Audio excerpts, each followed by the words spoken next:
peut-on ou comment doit-on concilier le travail? Quelqu'un m'a dit de vous dire que votre chemise est très belle. Ah, merci. Merci, ça fait plaisir de l'entendre. Alors, comment concilier le travail et la vie professionnelle? C'est à cela que nous allons nous intéresser sur ce plateau. Alors, il vous revient, Roland, de prendre la parole premièrement. Concilier travail et vie familiale. Et vie familiale. Je crois que c'est difficile. C'est pas facile. C'est pas facile. Je ne dis pas que c'est difficile, mais c'est pas facile. Parce que surtout pour les femmes d'abord, qui sont le sacrifice suprême, hein, à la limite parfois pour nous, parce que ce matin, par exemple, je vois tous les matins en venant au boulot, des femmes qui s'habillent pour aller au boulot, mais qui doivent déposer les enfants à l'école. Mais papa est déjà parti. Lui, il est dans sa logique, il est déjà parti. Et le soir, papa peut sortir du boulot et aller faire un tour avec les amis, prendre un pour rentrer. Maman doit vite rentrer au plus tard à 18h, soit aller chercher les enfants, ou soit venir préparer. Et parfois, nous, les hommes, quand on vient à la maison, on allonge les pieds sur le guéridon, on regarde un match ou bien le journal, tout ça là-dedans. Ce n'est pas facile pour les femmes, on commence par les femmes.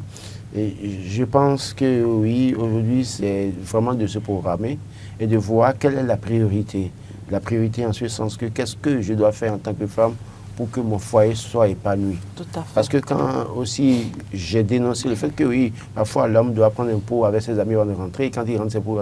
Mais quand il rentre et que la femme déjà fait à manger à temps, c'est que c'est une manière de le retenir et de l'obliger peut-être à rentrer tôt. Parfois, il sait que quand il rentre tôt, il va trouver à manger. C'est pas facile. Mais il va falloir que les femmes s'organisent. Maintenant, les hommes également aussi. Parce qu'on a souvent tendance à dire, maman est à la maison, les enfants n'ont pas besoin de moi, mais c'est une erreur. Une erreur en ce sens que parfois les enfants accumulent les leçons, n'apprennent pas ou bien peut-être trompent la vigilance de la maman qui est déjà fatiguée du boulot, doit préparer à manger, laver les enfants, tout cela. Elle n'a pas le temps de veiller sur tout ça. Alors que si le papa rentre vite, il a la responsabilité maintenant de suivre les enfants. Toi, récite-moi telle leçon. Qu'est-ce que tu ne comprends pas? Est-ce que tu as des exercices, tellement de choses à faire? Et ça doit participer à l'équilibre de la famille. Malheureusement, sous nos cieux aujourd'hui et avec le monde de notre génération, on fait tellement d'erreurs qui déséquilibrent la famille, qui font que la femme n'est pas épanouie, l'homme aussi n'est peut-être pas épanoui, les enfants ne sont pas épanouis et laissés pour compte.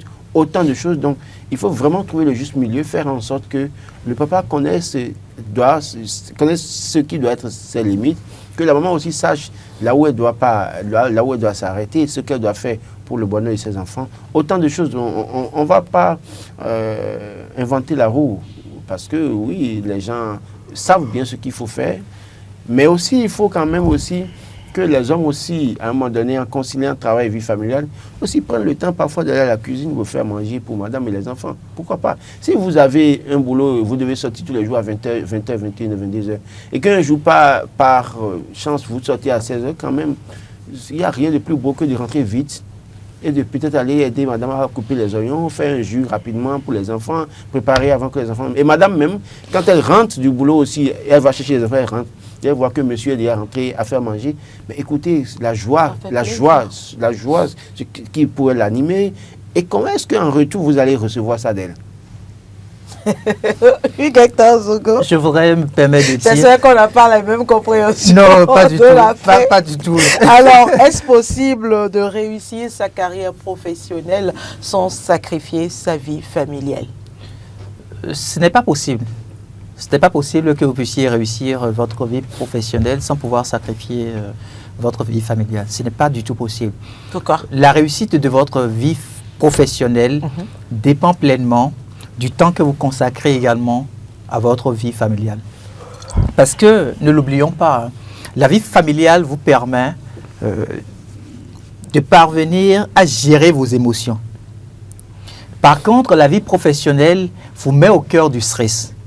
Et donc, si vous ne trouvez pas le temps nécessaire pour vous mettre à disposition de votre famille, vous passerez à côté. Imaginez, dans une famille, dès qu'il y a problème, pour la plupart du temps, quand vous prenez beaucoup de recul, vous vous rendez compte que c'est parce que l'homme a été absent. La femme a toujours été là. Dès qu'elle finit au boulot, rapidement, elle pense à ses enfants. Même si elle ne pense pas à l'homme, elle pense à ses enfants et donc elle est à la maison. L'homme, par contre, dès qu'il finit au boulot, il se retrouve avec des amis, il veut boire un verre, il veut passer voir telle copine, ainsi de suite. Avant de revenir à la maison, les enfants sont déjà couchés parce qu'il s'est fait tard. Son épouse l'a tellement attendu, il s'est fait tard, fâché, elle est allée au lit. À quel moment vous avez le temps de discuter des questions de votre famille? Vous n'en avez pas. Le lendemain, tôt, il est obligé de reprendre encore la route pour se rendre au bureau. Et ça, c'est le quotidien désormais de la plupart des hommes. Et ça fait que la famille ne vit plus. Donc du coup, on veut, de tout temps, on veut dire oui, le boulot. Mais à côté du boulot, il y a quelqu'un qui a besoin de toi. Il y a quelqu'un qui a besoin d'être écouté. Il y a quelqu'un qui a besoin d'une petite attention de 5 minutes. Le boulot, oui, ça te permet d'être un homme libre, ça te permet de gagner de l'argent, ça te permet de ramener de l'argent à la maison, de dire je suis un père responsable et tout ce que nous pouvons nous permettre de dire. Mais n'oublie pas aussi que tu as une autre responsabilité, celle de pouvoir éduquer les enfants à la maison, celle de pouvoir être le meilleur époux, capable d'écouter ton épouse, de lui accorder l'attention nécessaire dont elle n'aura pas droit en famille. Parce que personne ne peut combler cette attente-là au niveau de sa famille. La seule personne capable de combler cette attente-là, c'est toi. Et tu prends tout ce temps-là pour le consacrer à ta vie professionnelle. À un moment donné, il y aura un déséquilibre. Donc, pour moi... J'ai un chat à la gosse. Oui. Vous m'excusez. Il n'y a pas de souci. Il faut l'avaler. C'est dit avaler. Donc, pour moi, aujourd'hui, il faut que nous puissions faire un effort supplémentaire. Ça, je le demande surtout aux hommes. Parce que je considère que la femme, elle a toujours le souci de permettre qu'il y ait de l'harmonie au sein de la famille. Et donc, par conséquent, on ne va pas trop lui mettre de la pression. La vie professionnelle, elle est très importante. Il y a des périodes où vous n'avez pas autre choix que de dire, vraiment chérie, je m'excuse, il faut que je puisse répondre à telles attentes professionnelles. Mais là, que ça soit vraiment spontané, que ça soit une période connue de tout le monde. Il faut en fait un dialogue ouvert, un dialogue franc. Pouvoir dire aux enfants, oui, écoutez, pendant cette période-ci, papa sera un peu occupé. C'est vrai, on avait l'habitude de regarder les dessins animés, on avait l'habitude de lire les ouvrages, tout ça. On ne pourra plus le faire parce que papa sera très sollicité. C'est souvent vers la fin de l'année que ça arrive, pour la plupart du temps. Maintenant, si vous ne communiquez pas, votre épouse, comment elle peut comprendre que vous retrouvez face à des défis importants? Prenez par exemple les comptables. Oui. Justement, je reste avec vous, Hugues Hector Zogo. Quels sont alors les impacts d'un emploi trop prenant sur l'équilibre familial? Attention, attention, avant de vous retrouver au cœur d'une entreprise, vous connaissez déjà les exigences. Et si vous avez donné votre accord de principe, c'est parce que vous voulez forcément adhérer à ce qui se fait.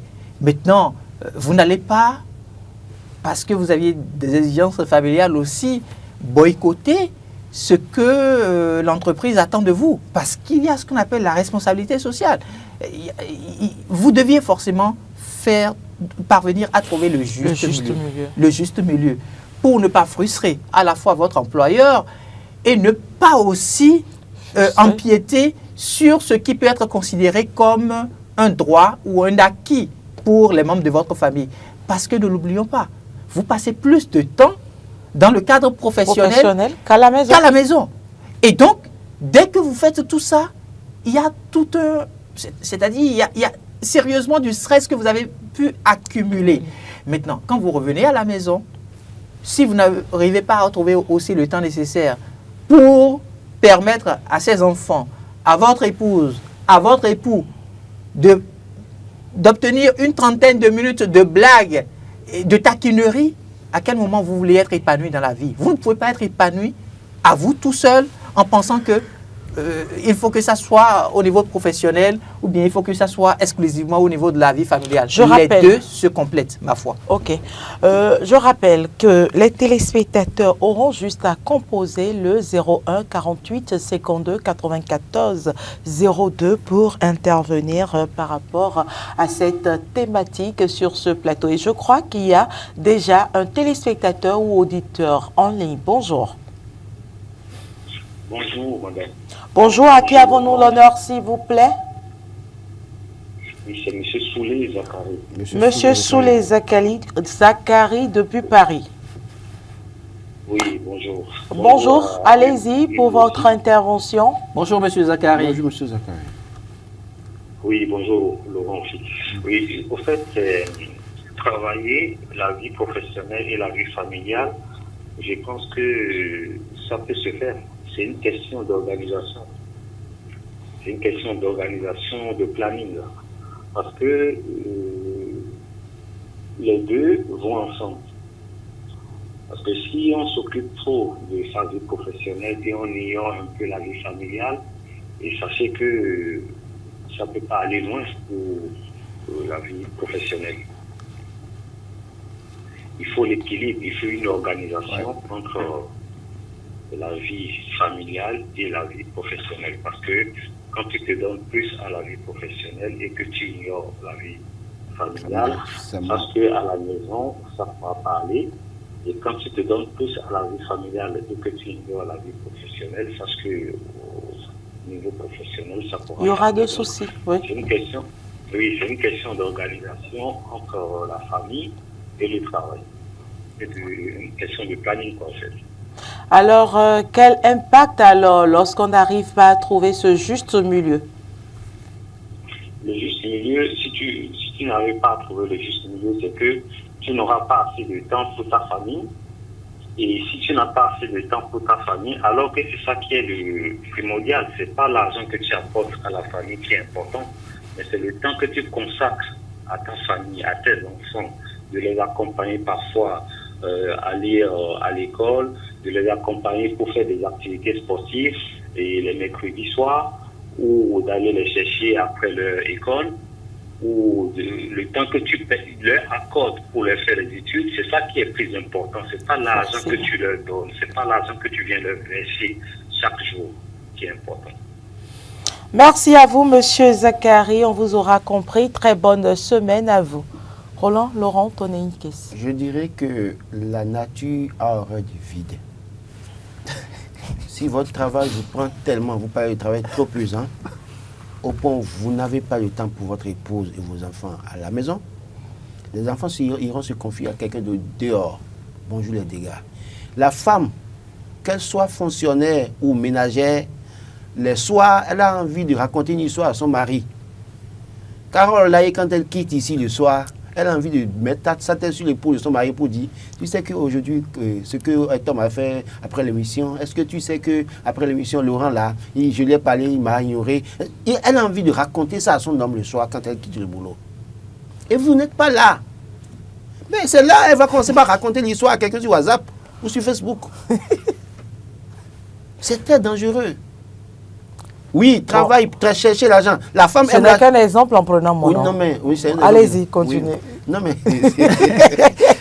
Il n'y a pas de mal-parole à pouvoir déposer votre tête que parfois vous n'avez pas...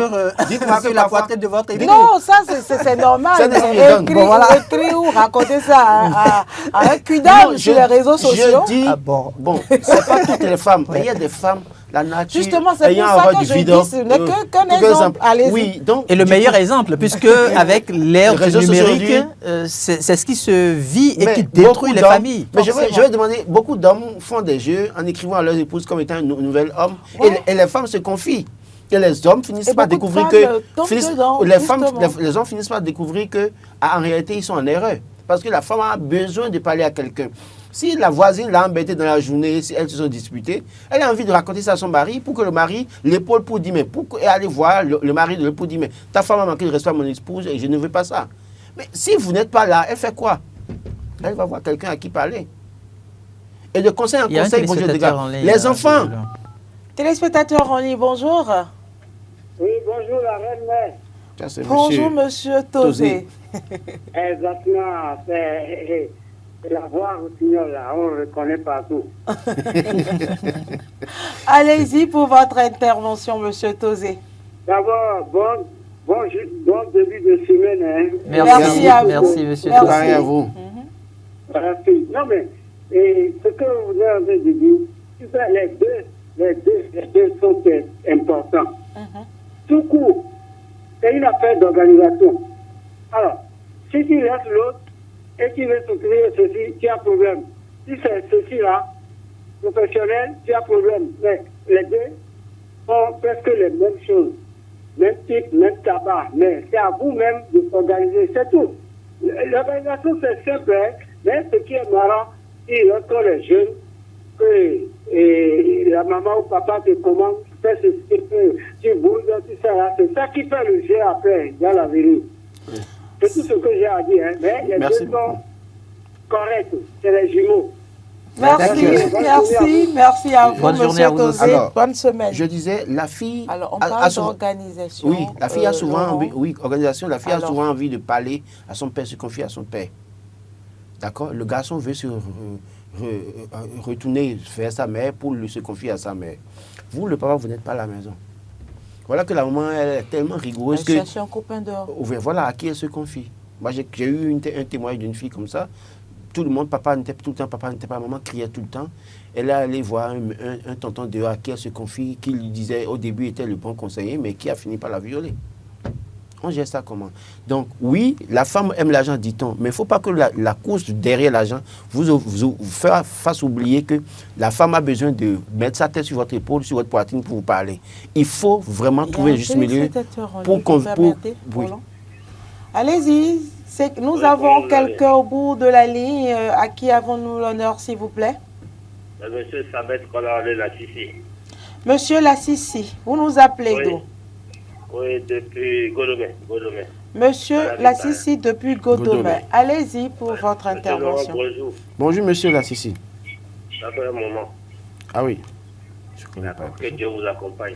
Amen. Votre thème du jour, vraiment, est très intéressant. Il y a une troisième personne sur le plateau que vous n'avez pas salué. Monsieur Lassissi, bonjour. Ne vous partez pas, je ne maîtrise pas de trop votre nom. C'est monsieur, votre collègue que je Hugues maîtrise. Hector Zogo. Hugues Hector Zogo. Monsieur Lassissi, Monsieur bonjour. Bonjour. Bonjour, monsieur Lassissi. Et de votre côté. Ça se passe très bien également. Merci pour l'intérêt. D'accord, que Dieu vous protège. Amen. Amen. Allez-y pour votre intervention, monsieur Lassissi. Donc, les deux vont de pair, hein, parce que quand il n'y a pas les moyens, c'est pas facile de vivre avec une famille. Et c'est de la même manière, il faut accorder du temps à la petite famille.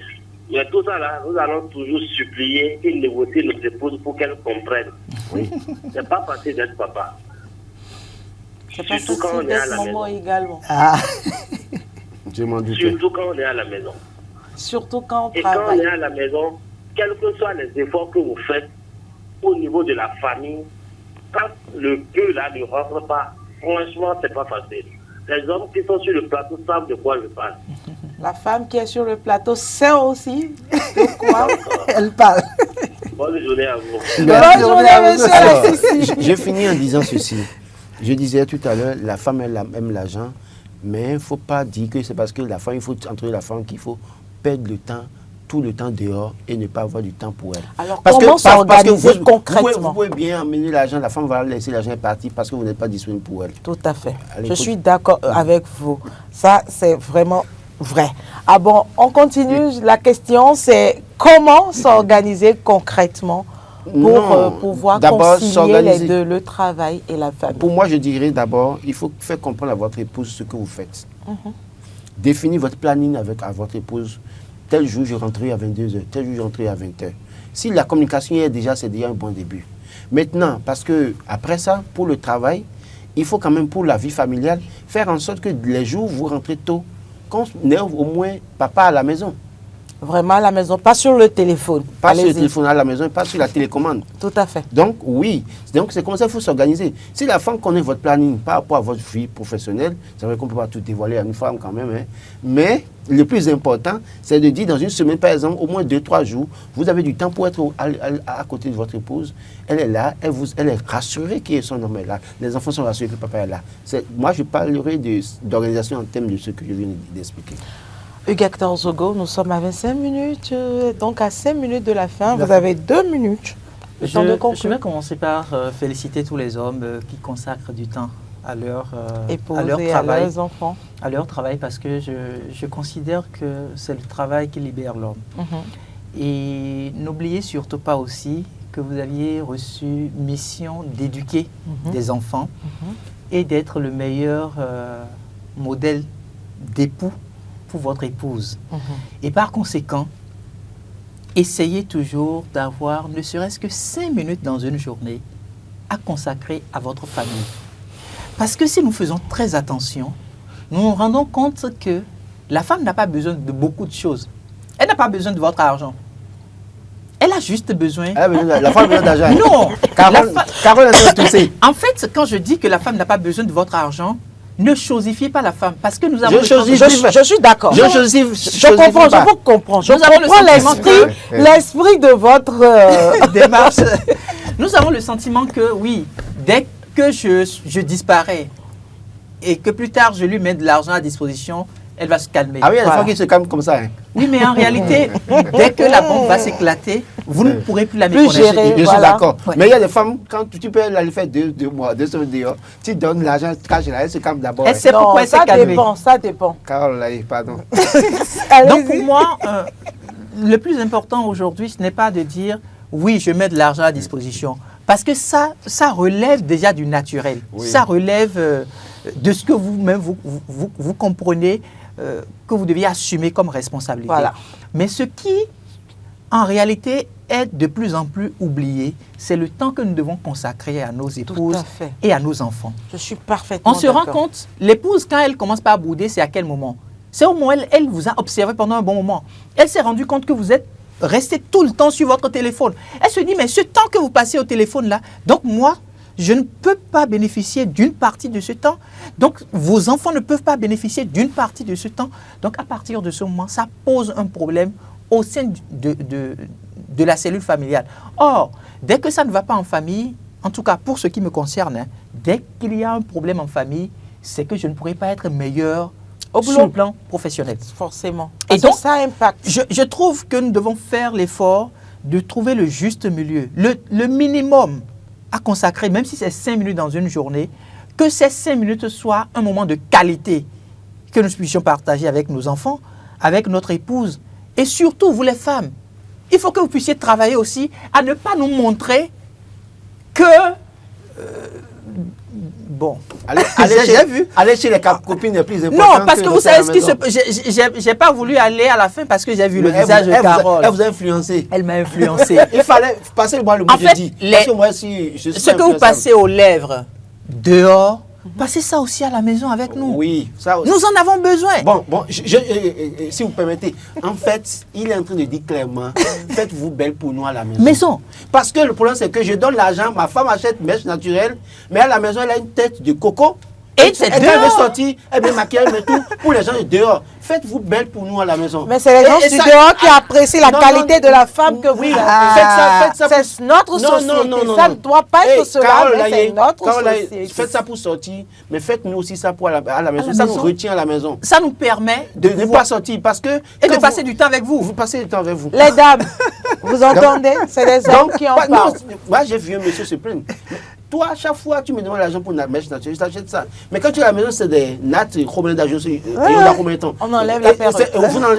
Vous enlevez tout, pas de maquillage, pas de rouge aux lèvres, rien. Elle est comme ça à la maison. Et quand elle veut sortir, elle fait... C'est le naturel qu'on vous offre. Non. Elle est comme ça, playa.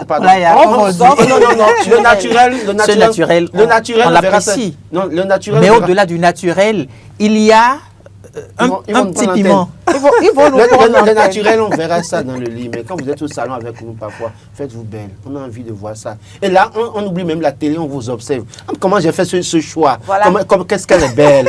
Et le message est passé sur ça. Parce que c'est le message que nous arrivons à passer au moment où nous vous consacrons du temps. Voilà. Voilà. Et mettez le parfum. C'est tout pour ce jour. Merci aux téléspectateurs de nous avoir suivis, aux amis auditeurs de la 102.3 et aux amis internautes. Et je suis sûre que je serai reprise tout à l'heure par Modeste parce que les messages des amis auditeurs internautes n'ont pas été lus sur ce plateau. Ce n'est qu'un oubli. On était dans le feu de l'action. Toutes nos excuses, Modeste. J'espère que vous étiez emporté par nos propositions. Merci Roland Toneikes, merci Hector Zogo, merci à toutes et à tous de nous avoir suivis. Très bonne semaine de travail à chacun et à tous.